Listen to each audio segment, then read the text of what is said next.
Hello everyone. So இன்னைக்கு neonatal jaundice medical டேர்மில் வந்து நியோனேட்டல் ஹைப்பர் பிலிருபினிமியான்னு சொல்லுவாங்க. ஸோ இதை பற்றி பார்ப்போம்.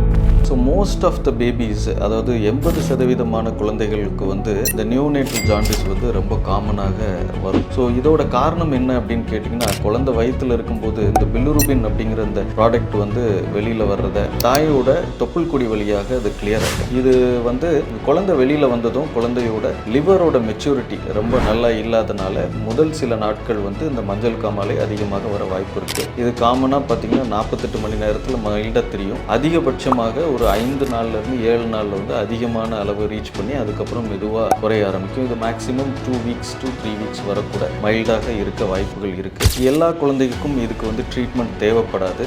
ஸோ இது 20% குழந்தைகளுக்கு வந்து இதில் ஃபோட்டோதெரப்பி அப்படிங்கிற ஒரு லைட் டைப் ஆஃப் ட்ரீட்மெண்ட் தேவைப்படலாம். சில குழந்தைகளுக்கு இரத்த மாற்ற சிகிச்சையும் தேவைப்படலாம். இது சம்பந்தமாக வேறு ஏதாவது டவுட்ஸ் இருந்துன்னு சொன்னால் உங்கள் குழந்தைகள் மருத்துவர்கிட்ட கேளுங்க. தேங்க்யூ.